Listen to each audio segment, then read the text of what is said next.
And um, I just met people that, oh, I don't even know. I just met people that wanted something done to him, and I was kind of, I just feel like I was put in a situation where I didn't really know what else to do. Okay. Um, yeah, and we were driving back from California, and again, I just was not thinking clearly because it's not a choice that I would have made had I been sober. We are about to watch the parole hearing of a Utah woman who attempted to kill her boyfriend. Now, she set the whole thing up. She had two other men, really barely men, 18 and 19 years old, while she was 35. She convinced them to ambush her boyfriend with AR-15 rifles, and it is a miracle that he survived it. But what's crazy about this case, what I find to be just absolutely nuts, is that she only just tried to kill her boyfriend on July 26th of 2023. Yet somehow up for parole. Parole hearing on 1/9 of 2025. This would shock, I think, most people, but what we have found is that in the state of Utah, sentencing guidelines, they're gimmicks. Truth in sentencing, it doesn't exist. You can actually have attempted murder and have a parole hearing within a year of getting locked up. And I think for most, that just seems unbelievable. Now, they don't go through very much or as much details as I would like in this parole hearing, but don't worry. At the end, I will tell you the decision of the Utah Parole Board and read through some of the details on this case. But for now, let's jump in. So let's go over your current committing offense really quick. In case 231-600-157, you were convicted of a second-degree felony attempted murder. Go ahead and tell me a little bit about this case. It happened around July 21st, 2023. Um, Sorry, I'm extremely nervous. So, it stemmed from just very heavy drug use, and about 4 months before I got this case, I was stabbed in the back, and I had to shoot someone in the neck out of self-defense. But that happened to me, and I didn't know how to deal with any of that. So, about 4 months later, I got this case, and I think, like, I did victim impact, and I kind of learned about how traumatized people traumatize people. So I think that was initially why I was in this situation. Um, it's awful. Like, I really feel bad about what happened, and I feel like I've changed 3 people's lives forever. And I've spent the past year and a half, trying to, like, logically make sense of how I became someone that did this. Um, So I think since I've been here, I think the best thing that I could do is just become a better person, so it's not wasted time or, um, wasted, impact on my victim, I guess. I don't know how else to word it. Okay, so I appreciate the information. You didn't tell me exactly what had happened though. So I'm going to give you what I have and then you can tell me if there's anything you want to add. So basically it appears what had happened is the victim in this case, you and he were traveling back from LA. At some point you were driving and you had taken him to a dirt road. At Mhm. which point you claimed that there was something wrong with the vehicle. He didn't really believe you at the time. You got out of the vehicle. He got into the driver's side and started the vehicle and would not get out of the vehicle. That's when shooting started to happen. So it was basically like a setup that you had orchestrated between other people. He fled the scene at the time and got help at a local store. Officers eventually located you in a vehicle with the other 2 individuals that were part of this. And there were 2 AR-15 style rifles as well as a $4,000 in cash. Is that pretty accurate, sir or ma'am? Yes. At the time, you also tested positive for cocaine, amphetamines, methamphetamines, and benzodiazepines. Is that accurate? Yes. So I understand the information as far as the trauma goes. Um, Tell me what led up to this though. It was sorry, it's hard to word. So I was selling drugs, and we went, to California to get drugs, and, um, I just met people that Oh, I don't even know. I just met people that wanted something done to him, and I was kind of, I just feel like I was put in a situation where I didn't really know what else to do. Okay. Um, yeah, and we were driving back from California, and again, I just was not thinking clearly because it's not a choice that I would have made had I been sober. Okay. Um, tell me what got you on your path of substance use. Um, I started using opiates when I was about 18. Okay. And I actually got clean. Um, so I was clean for a little over 8 years when I started using again. And then within about 5 months, I came here. So it was like a very quick progression when I relapsed. What caused you to relapse? Had my husband and me divorced, so I was kind of by myself, and I started justifying it in my head that I could use certain substances, and I can't use anything. What usually causes you to relapse? Um, Isolation, and kind of not having a purpose, and I've struggled with that a lot of my life. Um, Struggling with jobs, like what things that I wanted to do. So I think that's been a big issue for me. Just not really knowing the direction that I want to take my life. And I've also struggled with riding this, riding the fence between being a good person and like a productive member of society. And then, out of addiction, I have the devil on my shoulder, kind of pulling me back into that life. Okay. Um, yeah, Okay. If you owe restitution in this case, are you willing to pay that? yes. What would you say to your victim if they were here, ma'am? Um, I would just say that I'm sorry, and, um, I mean, we were friends, and I just feel really bad, and I hope that through this, he was able to get help that he needed to, from what happened to him. Fine. You said you're in the Elevate program. Tell me a little bit about what you have done since you've been here. It looks like you're in that, but you have only other completed. I think I graduate in April or the end of March. Okay. Is this IOP or residential? It's residential. Okay. So they show that you completed IOP in November. So then does that mean that residential started after IOP? To be honest, I don't know. I think so. I've completed all the actual courses that Elevate offers, but I think they're doing a 6-month um, minimum. So I'm kind of just waiting till I hit that 6-month mark, but I have done all the classes. I show that you have a few different disciplinaries from it looks like from when you first got here. Yeah. Tell me about those. You've got a tampering with any lock security device. So that was a gun port. It's like in the window and you can press it and it opens. What were Um, you doing with it? I was giving someone shoes through it.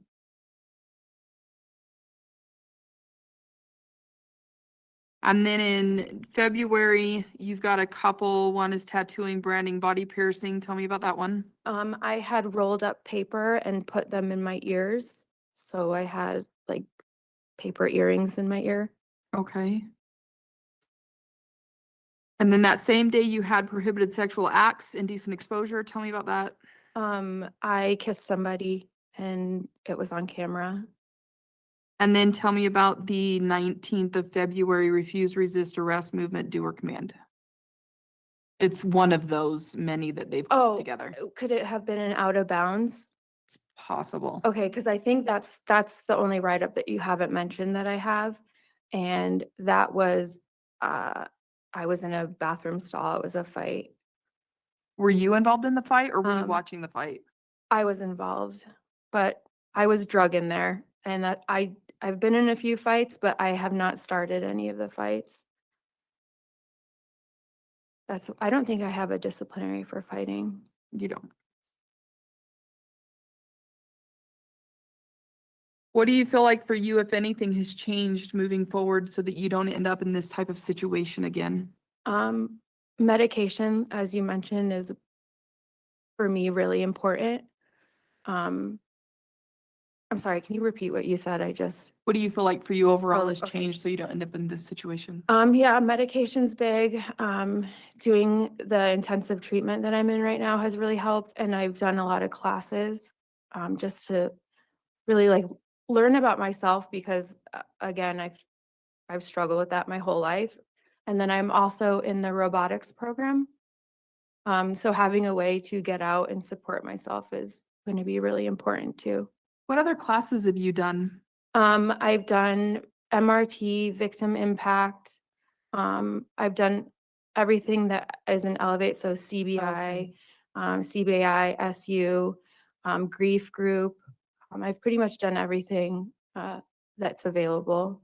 You mentioned a self-defense situation that you had where you had to shoot somebody. Did you get Yes. charges for that? No, it was self-defense. Okay. Yeah.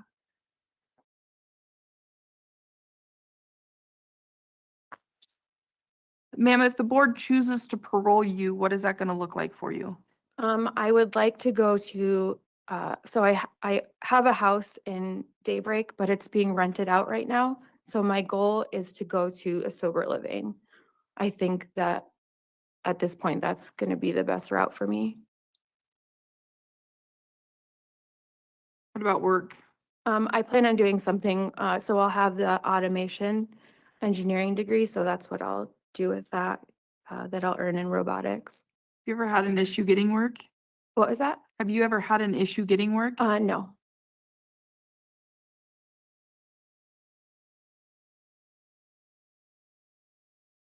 Is there anything else you feel like the board needs to know or you'd like the board to know at this point?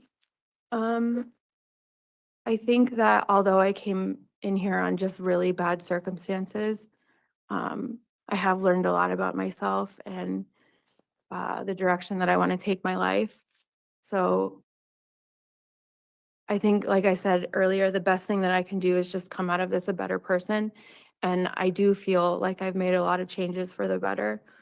Okay. And I know that, again, I was here under bad circumstances, but um, I, I am proud of myself for what I've done because I think it's very easy to come here and fall into, again, like the devil that's on my shoulder, pulling me into that life. But I've really chose to do something with my time and Okay. come out a better person. What I plan on doing is taking this information that we discussed, compiling this into a report and submitting this to the board. You have an 18-month guideline, which puts you at January 21st, 2025. That is just a guideline. I'll be honest with you, with the charges that you have for an attempted murder, I don't see them letting you out that quickly. That seems like a quick turnaround, even for me, for the level of offense that you have for an attempted murder. So I would suggest not planning on getting out anytime around that time. They'll take into consideration what you're doing and what you have done since you've been here. Well, I complete Elevate in April. And I understand Yeah. that. And just because you complete a program doesn't mean that that's an automatic parole. Okay. Just be aware of that. Yeah. You've got some serious charges, Mhm. clearly. You're well aware of that. Yeah. I know you are. Yeah. And 18 months, to me is crazy short, Yeah. given the level of offense this is, or the severity in general of the offense that this is. So I don't typically talk about recommendations or potentially what the board could do. But I don't want you going out of here thinking you're getting out in April, May, or June, because I don't see that happening. Could it happen? Yes, because it's ultimately up to the board what they choose to do with your case. But I would not expect that to happen. They are made up of 5 members, so it takes a majority vote for them to make a decision in your case. Usually takes about 2 to 4 weeks for them to get that decision out to you. Again, they will take into consideration what you have done up to this point and what you are currently doing. You have a 15-year top for July 21st, 2038. That is the length of time the board will have jurisdiction over your case, given there are no other further offenses. Do you have any other questions or comments for me? So how would it work with the time cuts that I would earn? You get time cuts if you have a parole date. There is a chance that they could have you complete a rehearing or have you do a rehearing in future, just to have another hearing to discuss kind of what you've learned in that you've completed it and everything else. The only time a time cut happens is if you actually have a parole date that's listed. Okay, so if they come back and they're like, you know what, let's give her a chance to parole in December, then once you complete Elevate, then you would get that 4-month time cut that would put you potentially in July or August. Does that make sense? Yeah. But if you get a rehearing date, then you're not going to get that time cut. But they would take into consideration, again, the fact that you complete that program at that next hearing. Okay. Does that make sense? Yes. Yeah. Do you have any other questions? No. All right, with that, we'll go ahead and conclude this hearing. Thank you. Good luck to you and have a good day. Thank you. All right, so they denied, and I don't think that should surprise anyone, but then again, it's Utah, and you never know. I mean, it is mind blowing. Even to the parole interview, it's like, what? You have a parole hearing? You just had attempted murder, and I know they didn't go into the details of this crime very much at all. It's just almost, I mean, the whole hearing is like less than 20 minutes, but I will review the information with you. But just take a look at this. I mean, this is the decision here: attempted murder. Second degree. Can you imagine in Utah, the legislation allows for a 1-year minimum sentence? That's why she has maximum 15 years. And here's the decision. They're going to give her another hearing in 2026, which is in a year. I mean, she's going to get why? I mean, I guess it's a good thing we didn't see the, a victim here. I don't really understand the situation, but what we did see actually, and thank you, Sir Richard and Holly, for doing the research on this together as a team. And I wish I would have more information to share with you. You would think that this case where just 6 months prior, she had to shoot a man, where apparently it was a self-defense thing. And then 6 months later, she tries to murder her boyfriend. And I don't like it. I don't like this hearing. I don't like her. I don't like, the whole thing feels very manipulative. She's like pie in the sky. I don't know. None of it feels good to me. The whole thing just, it reeks. But if you're wondering, well, it's because she's a woman and they're taking it easy on her. No, her co-defendant came up for parole like 2 weeks later. I have the hearing. I'm going to play a clip from it for you, but I'm not going to play the whole thing because there's nothing in it really. They don't talk about anything about the crime. There's 1 second here. Let's play it. Perfect. So let's start by talking about your offenses. I read the pre-sentence reports, and so I know the official version of what transpired in each situation. But let's talk about the attempted murder. From your perspective, what happened? Well, essentially, I drove to a meeting point where I fired shots at my victim in a car. Okay. And why did you choose to engage in that behavior? Honestly, I just didn't know how to walk away from the situation. And I just wasn't there mentally at the time, and so my judgment was off. Were you using controlled substances at that time? Yes, ma'am. What were you using? Cocaine. And what was the meeting in regards to? Why were you going to meet this individual? Because my co-defendant had basically just sprung it on me that we needed to go and shoot at him, essentially. Okay. Did you know your victim prior to this incident? Not personally, no. And like I said, that was it. They didn't go into any other information, and they gave him the same terms, the same 1 to 15-year sentence, the same parole eligibility immediately, within 1 year, and a rehearing opportunity again in 1 year. And he, like her, also doesn't have a great record. He's got so many tattoo write-ups. All this ink on his face is new, as far as my understanding. And the board interviewer kept bringing it up over and over and saying, "Hey, if you want to get parole, you got to follow the rules." And it's just interesting. Now let me read the crimes to you, and to just see how really you can hear about attempted murder. This was an ambush. They fired rounds into this guy's car. They should have killed him. It's, like I said, a miracle that he survived. And I just don't understand how Utah, how it's such a light. It's almost like they just want to sweep it under the rug and pretend that it never happened. And so let me go through this. And thank you, Holly and Sir Richard. So 3 people arrested over the weekend in Juab County during a narcotics investigation, and are now believed to have conspired to kill a 4th person who was the one, fourth person who was with one of the suspects. And by the way, the 3rd male person who was involved in this crime, we are going to get his parole hearing in a couple of weeks. So if it's interesting, I'll show it to you. And thank you, Sir Richard, again, for making sure that I know all of that. All of this is in the spreadsheets, makes it easy to see when these hearings happen, when the decisions are made, and connect the dots. Jordan Mendoza, 30. Can you imagine 35 years old bringing a 20-year-old and an 18-year-old to go and kill your boyfriend? How they got away with such light sentencing is just blows my mind. Tyler Lester Perry, 20, and Gavino Santana Rich, 18, were arrested Friday and booked in the Juab County Jail for investigation of narcotic possession. Tuesday, an attempted murder allegation was added to each of the suspects' booking sheet. The investigation began at about 5:30 a.m. Friday when Tristan Scott entered a convenience store in Nephi and was bleeding and seemed confused.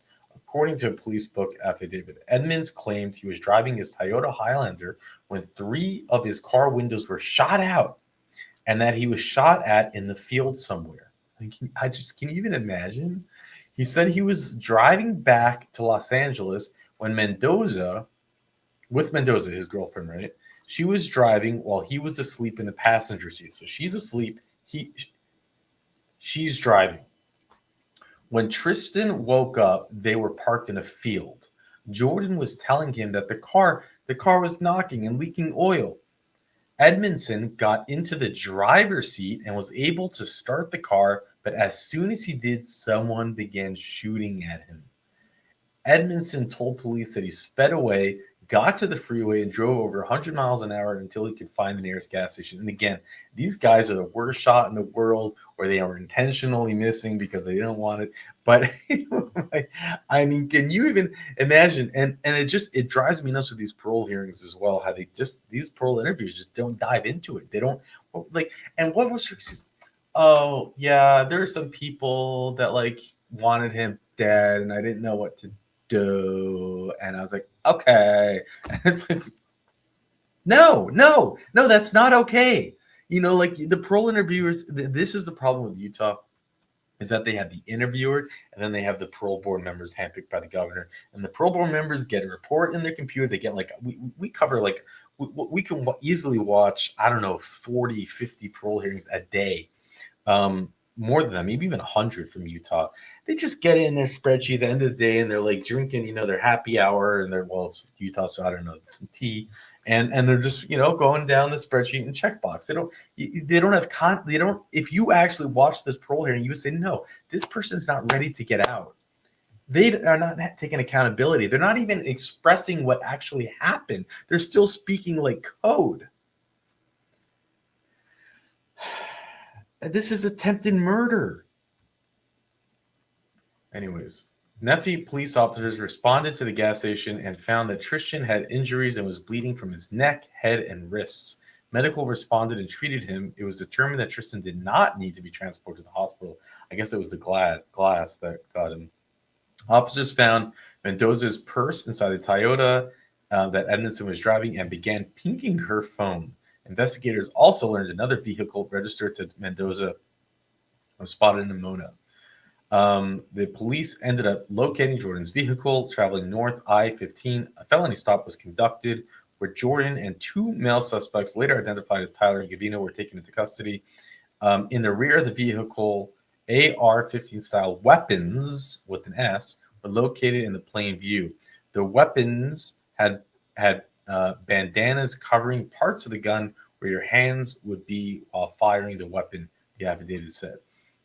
Dude, what these the dumbest criminals in the world. Go shoot up a car, let the guy get away, and still be driving on a main highway with your guns on you. That the sharpest tools in the shed. But don't worry, you reward them with a 1-year minimum 1 to 15-year sentence. Officers drove Edmondson to various locations between Mona and Nephi to try to locate where the shooting took place. They noted he was helpful to officers at first, then eventually stopped complying with officers and requested that he have an attorney present for any further interaction. When police ran a background check on Emerson, they learned that he had 4 warrants out of Georgia for several violations, including assault. A search warrant was obtained on the Highlander he was driving, and 1 kilo. Oh, you can't make this stuff up. They bust them with a kilo, 2 assault rifles. He has warrants, and they still only give a minimum of 1 to 15 years. That's insane. I'm looking at his document right here.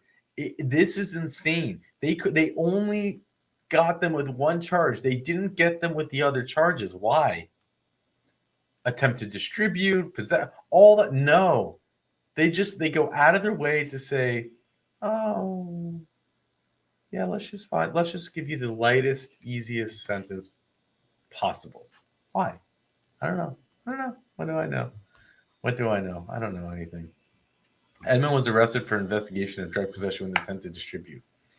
As detectives continued their investigation over the weekend, they learned that the Toyota was a rental and was able to obtain GPS data, which showed it stopping in a small town in Rocky Ridge, Juab County.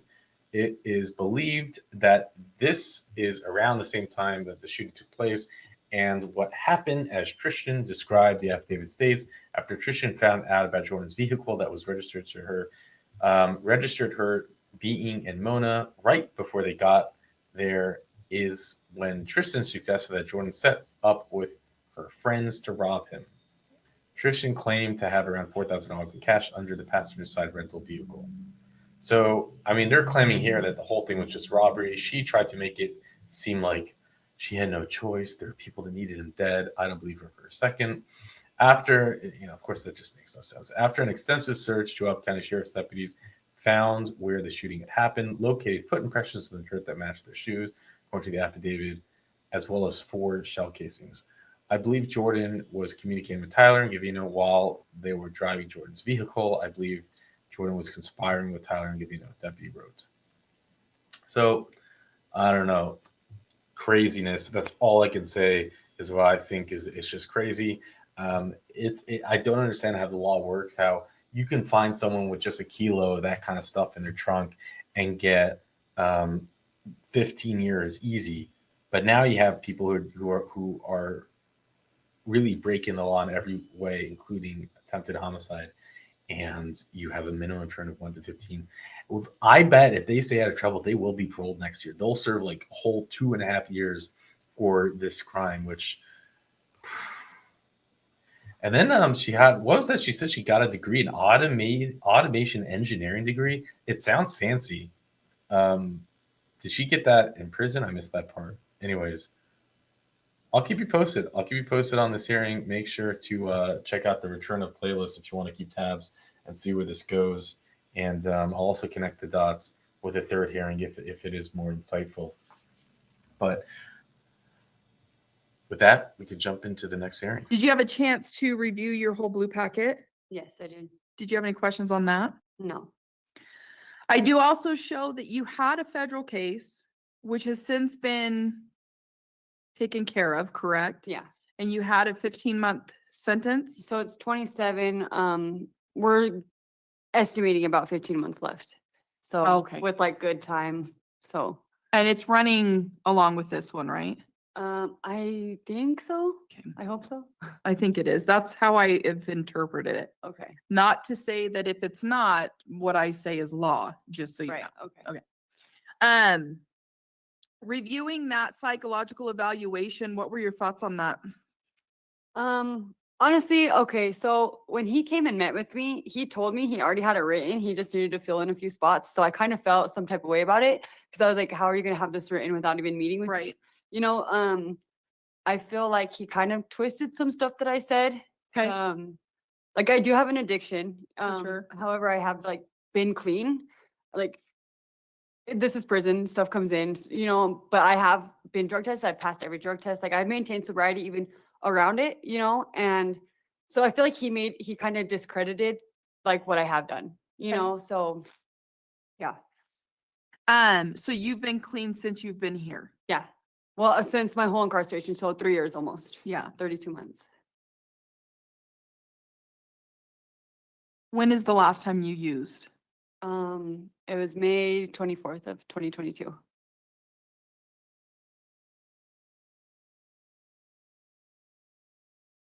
What have you been doing since you've been here? I graduated high school and I did have a job at UCI commissary for a while, for a little over a year. But then I started doing web and graphic design after I graduated high school. So I do that every single day, Monday through Friday. Is that through Uh, college? Yeah, DATC, Davis Tech.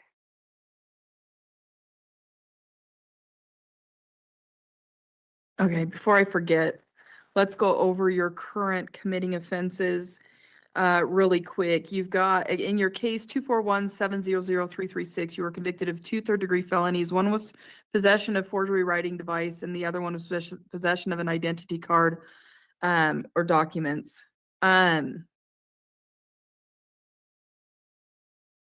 It looks like officers were called at a motel on October 6, 2021 in Layton, of 2 occupants who had paid for a room that had been declined on a card.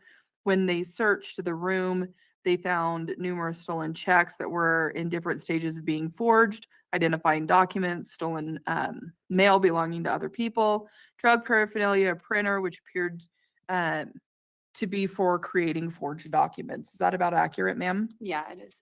Okay.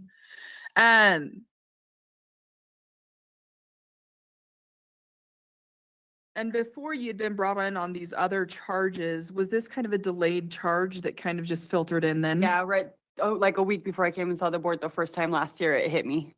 Okay. So tell me a little bit about what you've been up to since you've been here. So I was doing the CBT life skills on the tablet, but then they've been having problems with it, so I stopped doing that. I've just honestly been trying to.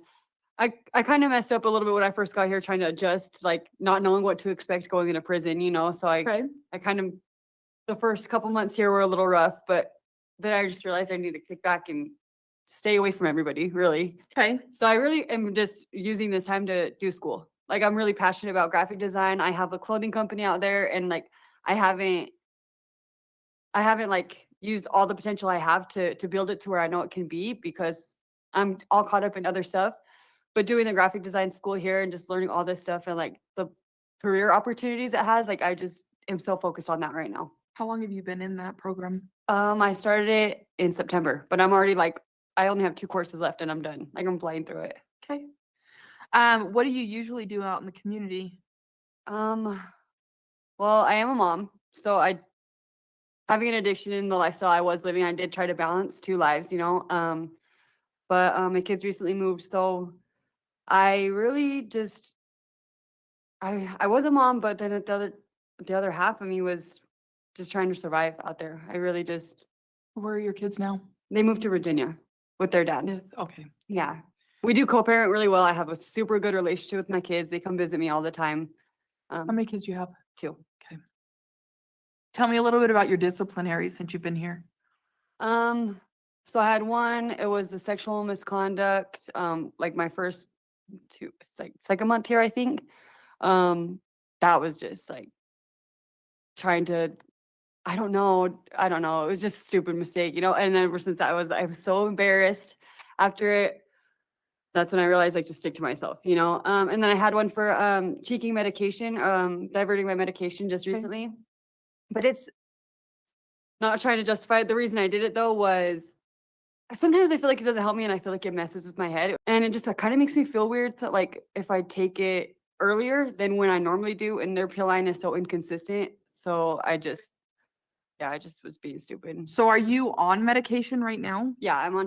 So, however, I haven't been taking it just because after I did my psych eval, he didn't like direct me to, but he's like, I would not recommend taking it if you're not consistent with it. He's like, it'll have more issues to your liver and all this stuff. So I honestly haven't been taking it. Because his diagnoses are pretty much your stimulant, opioid, and then antisocial personality disorder. Okay. So who knows? Yeah. Did you feel like if you were taking that medication consistently, did it feel like it was helping?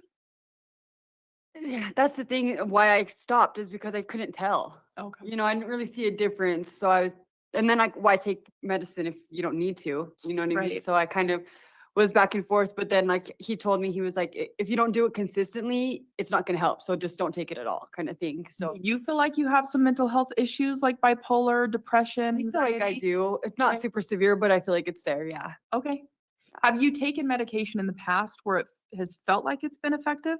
When I was a juvenile, in a group home, I was on a medicine. I just can't remember what it was, but it was effective. And that's why I wish I could remember what it was. Okay. But I cannot, I have no idea. Okay.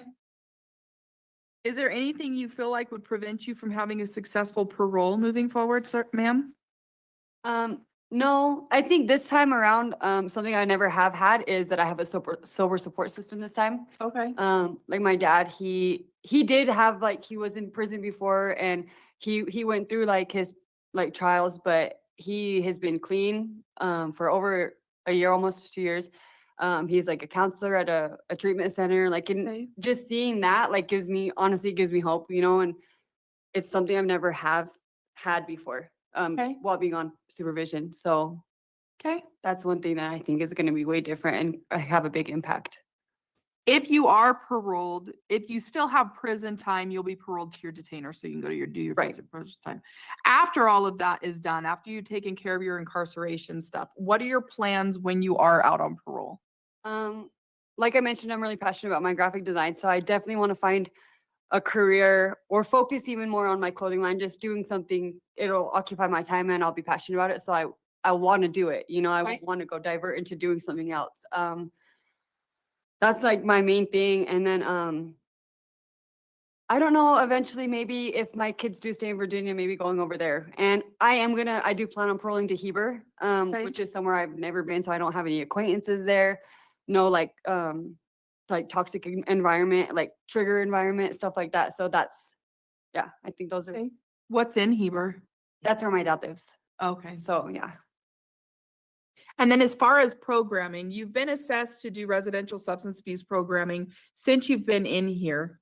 So tell me what your plans are for substance abuse programming in the future. So I did talk to my federal attorney about RDAP, and he says he thinks I'll have enough time to do that. So I plan on doing that in the feds. If not, my dad is super pro treatment. Like I said, he's a counselor at treatment center. So me and him have talked about treatment, whether it's required or not. He wants me to do treatment. Okay. So it's in my plans for sure. I feel like the time that I've done, I'll need like some type of transition. So I feel like even if you guys don't recommend it, I plan on going to like at least a sober living just for transition, you know, and if like once I leave my dad's house, you know. Okay. What do you feel like for you overall has changed the most that's going to help you moving forward so you don't end up back here? I think this is the most time that I've done. I've done 5 days a month, and now I'm going to be doing like almost 4 years. And it's just a reality check for me. Being sober, I've kind of found myself because I was on drugs for so long back and like on and off, you know, and I was never off long enough to fully find myself again. I was like maybe 2 years, you know, like, but this like, I just look at who I was before and like, it's just ugly, you know, it's an ugly person, a mean person and careless. And like the goals that I have achieved in here, like are something that I want to keep working towards. And I just like who I am sober, Okay. you know? Was there a time when you were in the community, outside of incarceration where you were sober? Like what's the longest that you've been able to be sober out in the community? So after I had my son, I was clean for almost 4 years. Okay. But then my relationship became abusive. So I left and then started using cocaine, just like socially. And then I relapsed back on meth after about a year of leaving my kid's dad. But yeah, other than that 4 years, it was like about 2 years. Okay. So I know I have the ability to be sober. It's just like having the motivation to stay sober. And I think like doing all this time, like it might not sound legit, but it sucks, you know, like my kids are growing up, I'm growing up, I'm getting older, wasting all this time, my whole 20s in prison, you know, and Mhm. it's just time to change, you know. Okay. I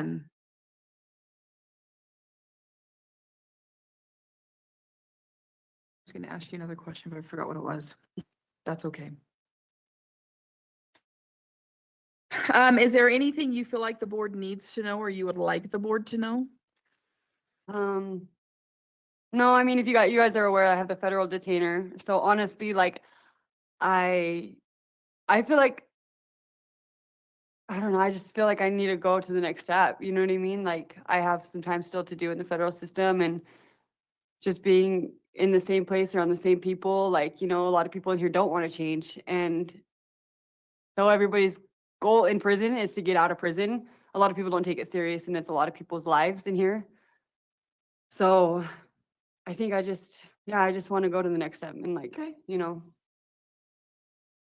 I don't want to make this my life. I don't want to get comfortable here. I don't, you know, I see people preferring max time, and I never want to be that, you know. I don't want to Yeah. be, I watched this lady go up the stairs and she struggles because she's so old, and I'm like, oh my gosh, I don't want that to be me, you know. Right. So, Okay. Well, ma'am, what I plan on doing is taking the information we discussed today, compiling that into a report and submitting that to the board. You're well aware the board is the one who has the final decision in your case. They're made up of 5 members. It takes a majority vote for them to make that decision. They'll take into consideration everything you've completed and done leading up to this point. They'll also take into consideration the fact that you do have a detainer moving forward. Right. You have a 28-month guideline, which was September 18th, 2024. The reason that is so close is because you were given 414 days credit for time served. okay. You do have a 15-year top, which puts you at January 28th, 2038, which is the length of time the board will have jurisdiction over your case. So more than likely what'll happen, if you've got that federal detainer, do you have probation after that? Yeah. With 3 them? years. 3 years? probation. So your time with the state will exceed federal probation. So more than likely, they will probably just parole you to the federal, so you can do your time, and then you'll probably be on dual probation and Okay. parole at the same time. That guideline, that September guideline is what it is. They can still continue to go past that if they want to see you complete something prior to paroling you, just so you are aware as well. Do you have any other questions for me? No. All right. With that, we will go ahead and conclude this hearing. Thank you. Good luck to you and have a good day. Thank you. Okay, and they granted to her detainer, so she's gonna have to serve another like 15 months or so in the federal. And let me share with you, what's in her jacket. And thank you, Holly again for putting all this information in there. So as we can see, it's possession with intent to distribute 1 to 15 years. Forgery 0 to 5, 0 to 5, 0 to 5, 0 to 5. Right now, the 1 to 15 for theft, second degree. Unlawful acquisition of a vehicle, whatever, 0 to 5, 0 to 5. She even has possession of another person's identity. But look at how ridiculous their legislation is. Apparently, if you have possession of 2 or possession of 100 people's licenses, it's the same sentencing guidelines. I guess they leave it up to the judge to decide whether you'll do the 0, the 6 months, or all 5 years. But, if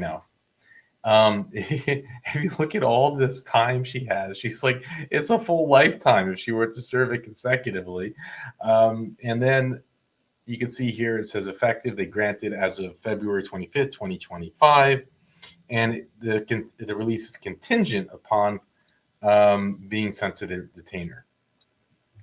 I don't have anything else to share on this. It was just, I don't have any more information. I thought maybe with the federal detainer, but there'd be something maybe a little, but like that. It's interesting that the feds wanted her as well. Meanwhile, a second ago, someone in the same docket showed up with a kilo in their car, attempted homicide. Not the first time she shot someone, and I mean, who shoots at someone twice in 6 months? The first one self-defense. The second one, it's just like, and they have the same, actually, she's already served a whole bunch of years on her crime. So, you know, she may even end up serving more. But her EOS is 2038, if you can imagine, the same EOS as the attempted murder woman who we just saw.